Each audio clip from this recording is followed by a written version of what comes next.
5 feet or 184 meters.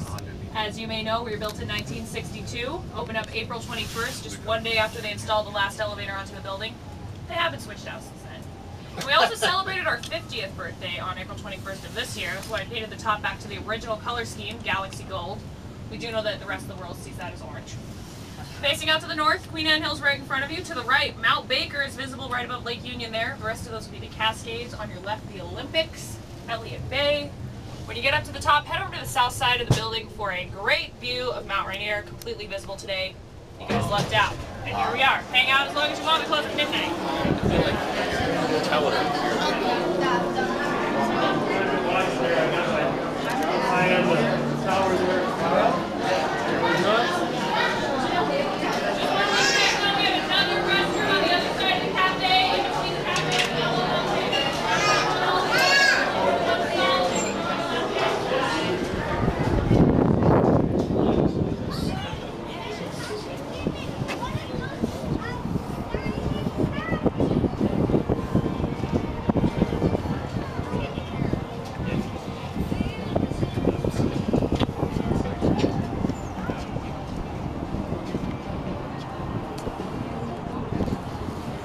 Look at the Olympic now. It's on that side.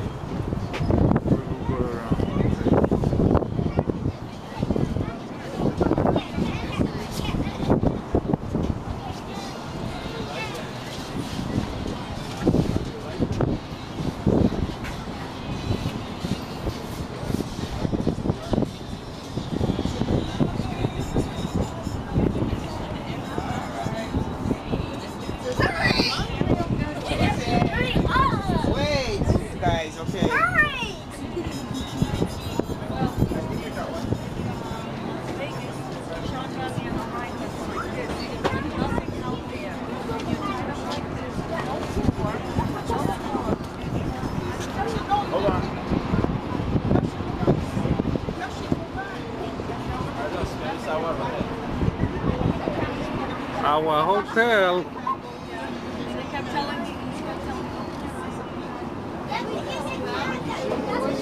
Yeah, right there.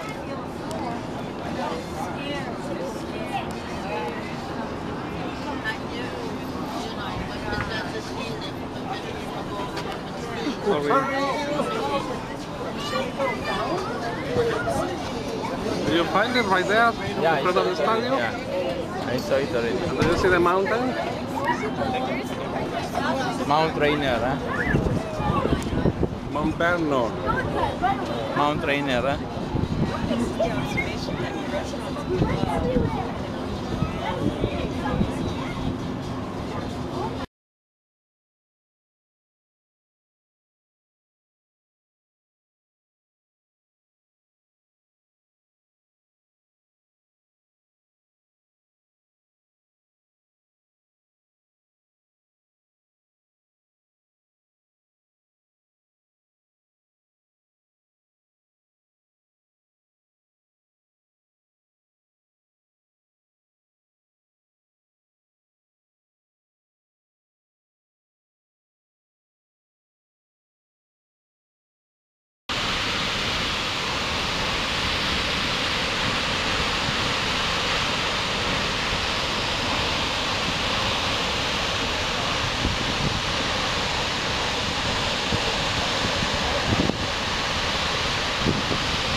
The building or Seattle, anything out on the horizon that you might want to know a little bit more about? What's the best restaurant here? The best restaurant in Seattle is up at the top of the Space Needle. Yeah. Okay, we missed that one. So next. The next best one, Dick's Drive-In is really great if you like burgers and fries. Or Next. down Fish and chips down on the waterfront. We have the crab pot. Oh, crab pot. Smart Italian. I don't know many Italian restaurants. Very good. Where is that? In the front also? Cagliacci? That's like a pizza place. But yeah, they have really good pizzas. I'm not sure where the closest one is. We remember the fish.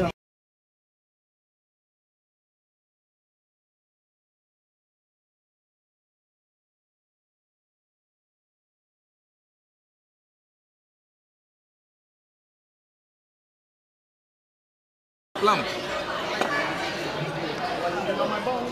I have the feeling that they will And Margita will really get along. meet on the phone, no matter what package or what package is. Right? No, Yeah, exactly. no, like equal opportunity enjoy. Kaloshe Conaway. Hello, everyone. Oh, they're the same guy. If any of you are just joining us now, my name is Jim, and I've been the cruise director on board the Good Time 2. We made our way out here today from Seattle. Welcome, everyone, to Telecom Village. I'd like to take a moment to paint a picture of where we are. This building is a stylized Northwest Native American longhouse, representative of those that have been lived in for centuries along the shores of Puget Sound. They're built with these massive timbers you see here for structure, and with split cedar plank, both for siding and for roofing. Now gaps would be left in the plank to allow in light, and so that smoke would escape up through the rooftop. One or more fires would be burning on a dirt floor, creating smoky haze and a strong smell of wood burning.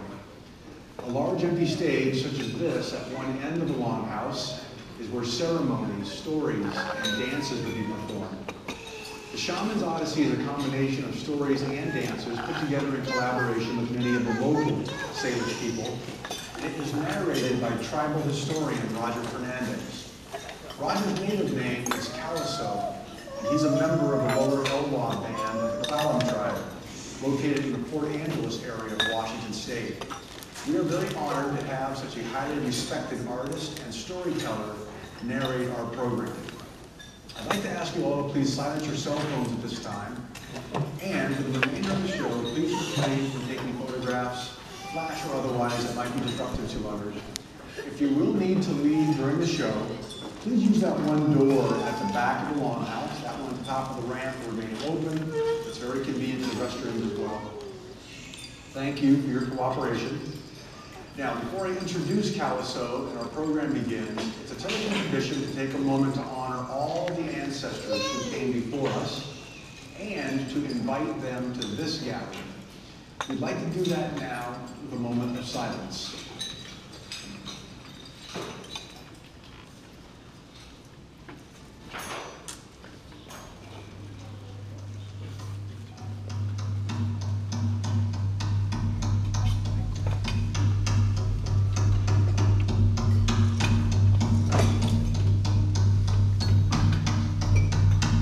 The tribes in and around Puget Sound are known as the Coast Salish. We are the Salish language speakers who live by the saltwater. Tribes like the Skokomish, Tulalip, Puyallup, Squaxin, Duwamish, Squamish, and many others live all around this region. In fact, Chief Seattle is thought to have been born on this very island. Coast Salish culture is very different from traditional Western culture. The newcomers who arrived here were puzzled by the language, customs, and faith of the native people. This led to many misunderstandings. Today, many of us are still no more knowledgeable about the roots of Coast Salish culture. Our goal today is to help change that.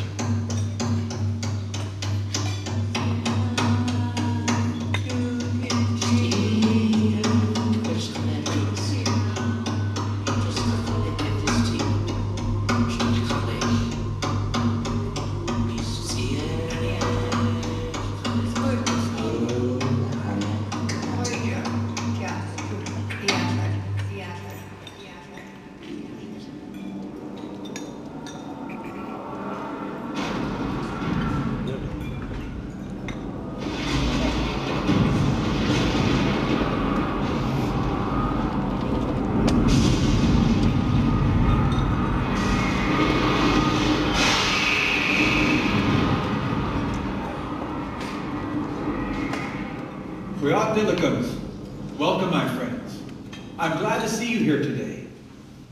So, you want to learn about my people, the Coast Salish. I'm glad for that. Misunderstanding is common, even now, but it defined our interaction with the newcomers, the ones you call the settlers. From our clothes, to our food, to our language that most foreigners found too difficult to learn. It's called a Shutsit, which means saltwater language. The newcomers could not even pronounce the name of the man who greeted them, so they called him Seattle. We and the newcomers viewed the world very differently. Perhaps it's because they did not know how the world came to be. A long time ago, there were no humans in the world, only spirit people. These spirit people could change form into anything they wished. Then Moon the Transformer appeared and brought order to the world, turning these spirits into humans, animals, trees, fish, the world we live in today. I am a shaman, a spirit man, or medicine man. But of course, I'm just a person. I'm a father. I fish. I'm good at slahal, our bone game. But just as a fisherman or basket weaver has a special skill, my special skill is an understanding of this other side of our world. The spirits of our ancestors fill the land in which we live. They inhabit the soil, the water. They surround us, envelop us, help us, teach us. They give us the rain that supports life, the wind that brings snow. To keep us warm, they give us fire. They aren't just a part of our world, they are our world. Okay, I can't really do that, but they can. Perhaps the best way to show you our world is the way we've done for thousands of years. Dances aren't just done for show, they teach us. They honor the spirits. They help us harness the power of the spirits and connect us with our ancestors. Nearly all tribes tell stories of mysterious, powerful creatures that can do terrible things. Thunderbird is both feared and respected for his power to bring fierce thunder and lightning. Raven, who was always deceiving us, also brought light to our world. And then there are stories of fearsome creatures who stalk the woods.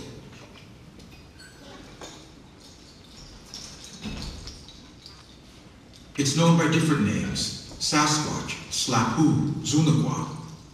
Dances telling of this monster have been given for generations. They tell of its power and honor it in the hope it will be pacified. And, just as important, it taught children to be careful in the forest. The creature had the fur and claws of a fearsome animal, but it walked on 2 legs. It could grow in size. It was very fast on land and in the water. The beast is seen tearing through the forest in search of prey, for it is always hungry. The beast is clever, always watching, always sniffing the air for danger. Suddenly, the beast hears hunters searching.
Dances connect us with the spirit world. Some of the dances are powerful, like the one you just saw.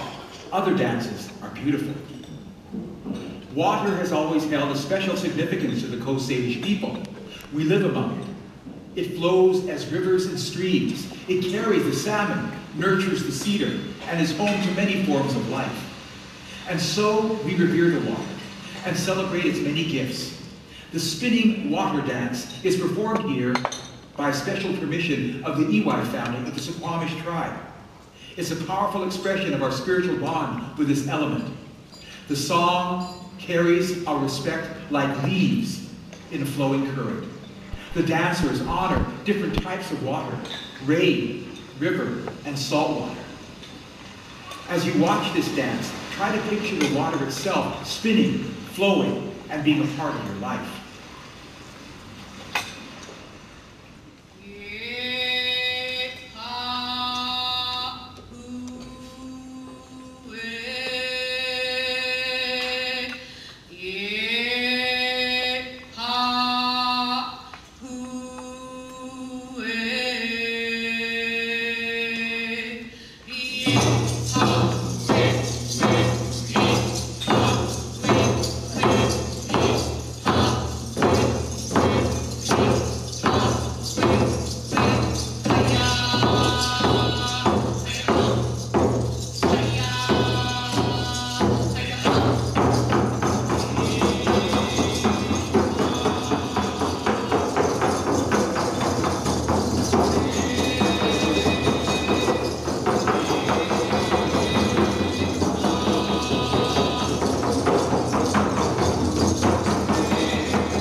In wintertime, the tribes call upon and honor many different spirits as part of ceremony and rites of passage.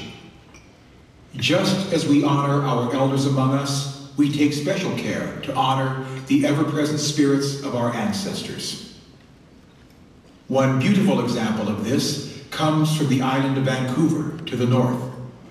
The ancestral mask dance is performed here by special permission of the David family of the Nucharnoth people.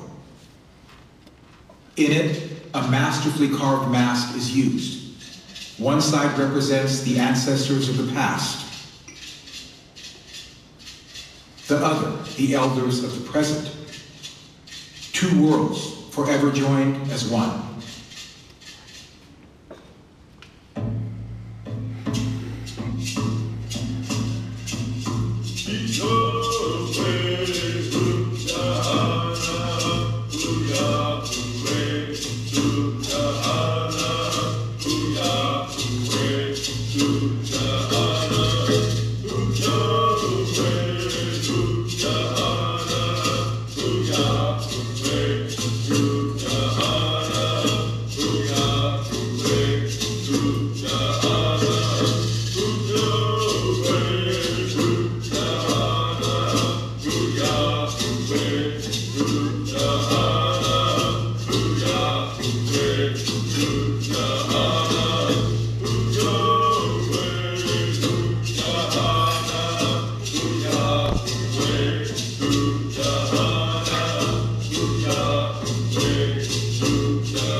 strength for our tribes. They not only help us keep our traditions alive, they remind us of our connection to the spirits and our ancestors who dwell among us.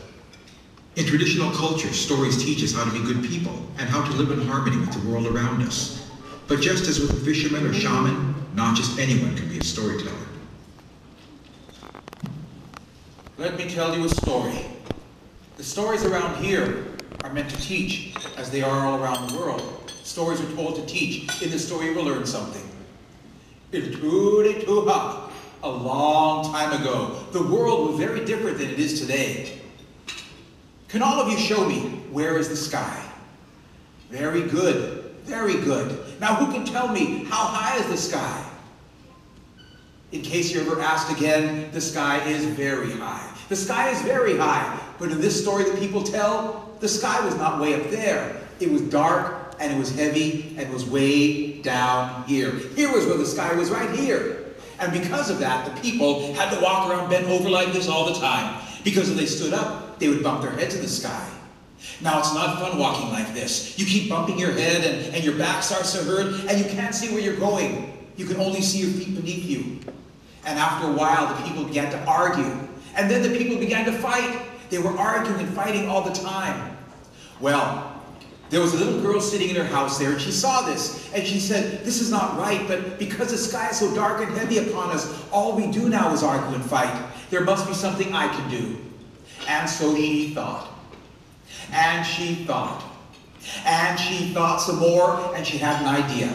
She walked out of her house to the middle of the village, she put her hands in the sky, and she pushed up as hard as she could.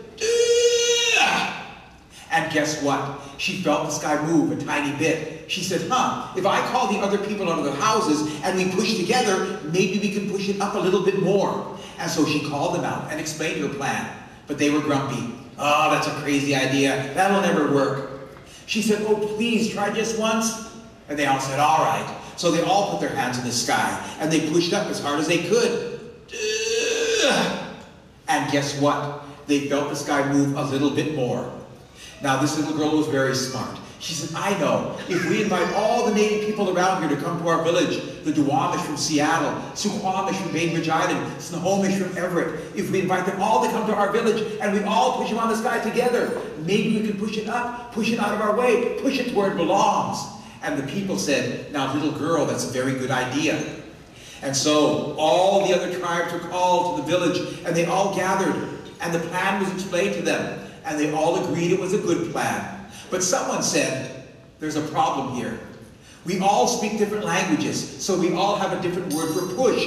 How will we know when to push together? The people talked and argued and thought and talked, and they couldn't think of anything. If you have a problem like this that no one person can solve, what you need to do is go to an elder. Because old people are not just smart, they're also wise. They've lived a long time and know how to solve big problems. So they went to the oldest man in the village and they explained the problem to him. And he said, let me think about it for 2 days, come back and I'll tell you. In 2 days they returned and he said, you shall use the word Yahau. Yahau will mean work together, push together. When I say Yahau, we all say Yahau and push up on that heavy sky. And so I want everyone here to stand up. Everyone stand up. I want you to bend at your knees and put your hands right here. This is where the sky is. We're going to push up the sky together. And when I call out Yahau, I want you all to yell Yahau and push up on that heavy sky. So here we go. Yahau. Yahau. Yahau. Yahau. Yahau. Yahau. Is that high enough? No, it's not. Let's get some big long poles and keep pushing up with these poles. So here we go, the same word. Yahau. Yahau. Yahau. Yahau. Yahau. Yahau. We did it. We pushed it where it is today. We did a very good thing. That story is called Pushing Up the Sky, told by the Snoqualmie people. Thank you. Thank you.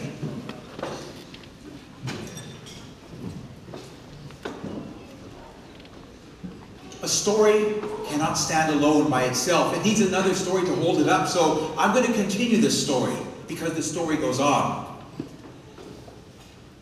As the sky was pushed up, as we did this good thing, things were stuck in the sky. As it was being lifted, 3 hunters and their dog were chasing an elk, and they got stuck in the sky, and they turned into stars. Stars we call the Big Dipper today. And something else got stuck in the sky. The songs of the birds were stuck in the sky, and the birds could not sing anymore. And the birds were very upset. They got together and they were angry. They said, those crazy people, they pushed the sky without telling us, and now our songs are stuck up there. What are we going to do? They talked and argued and talked and thought some more, but they couldn't think of anything until finally one bird, you know who it is, always talking about himself, always bragging about himself, Crow. Crow came up and said, hey, I can just fly up there and get our songs. And Crow put out his black wings and he started to fly. He got halfway to the sky, and then he got tired and came back down and said, it's too high, we can't do it. Hawk came up and said, I'm bigger and stronger than Crow, and I can do it. And Hawk put out his wings and he started to fly. Went past where Crow had, got 3/4 of the way there. And then Hawk got tired and came back down and said, Crow is right, it's too high, we can't do it. Well, around here, who is bigger than Crow and who is bigger than Hawk? Eagle. Eagle came up and said, look at my wings. I was meant to fly that high. I can get up there no problem. As she put out her wings and she started to fly, past where Crow went, past where Hawk went. She was almost to the sky world. And then she got tired and came back down and said, they're right, it's too high. Our songs are stuck up there forever, because if the biggest and strongest can't do it, no one can. Well, out of the bushes, out of the grass came the littlest bird, little tiny wren. And little tiny wren came up and said, excuse me, I can get up there. And all the birds laughed, all the big birds were laughing, saying, no way, little bird, you can't do it. I mean, look at yourself, think about it. If us big, strong birds can't get up there, how can a dinky, puny little bird like you do anything? Little wren said, because I'm so little, I can climb on Eagle's back and hold on. And if she can carry me as high as she can, when she starts to come down, I will fly the rest of the way myself and get the songs back. And the bird said, now little bird, that's a very good idea. So little wren climbed on Eagle's back and held on. And Eagle started flying again, past where Crow went, past where Hawk went, almost to the sky world started to come down. Little wren jumped off and flew the rest of the way and got the songs of the birds back. Now when little wren got back, he remembered something. What did the big birds do when little wren said, of cedar, like the wolf and raven, created by master carvers, helped them honor the spirits. In their ceremony of masks, they honor a time before people, the time of the spirits. Here we see the long-beaked servants of the feared Bakbakwadinutsuwe, the cannibal spirit of the north, the Hamatsa raven, Crooked Beak, and Hoksokwa. The thundering sound is the noise of them crying out for food for their master.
Our shared beliefs haven't faded with time. When somebody tells you that the Indian and their culture vanished, don't believe them. We are still here, and we are finding new ways to help everyone benefit from the wisdom of our ancestors. When you see all of existence as connected, it shapes your actions. Nearly every effort to save fish or wildlife, nearly every new conservation project is owed at least in part to the efforts of the tribes. In our traditions, we see one another not just as individuals. We all share in being part of the whole, just one part of the tribe, one small part of the world, but all equal. Chief Seattle said it best. Every part of this soil is sacred, even the rocks which seem to be dumb and dead as they swelter in the sun along the silent shore, thrill with memories of stirring events connected with the lives of my people. His message, every part of our world is alive. Our ancestors dwell here, even in the rocks.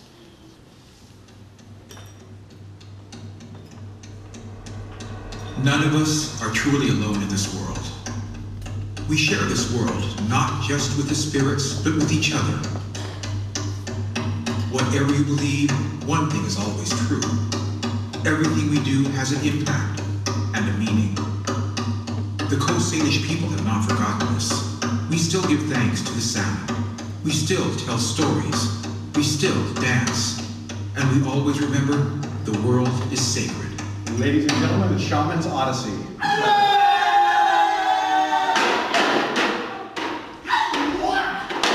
Thank you for your attention. It's been our pleasure to serve you this afternoon.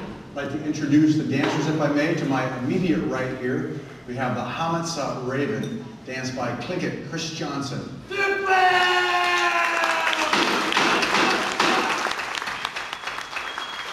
left, we have the Hoopbot, the Big Beat, danced by Walter Child.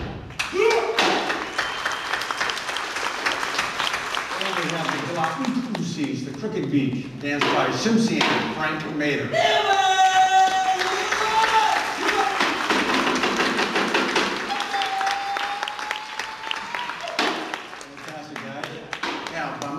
We got just over 50 minutes of free time, and what a great day to have this amount of free time here. So a couple of ideas and some things to do in the interim. Looks like a couple of the dancers are going to make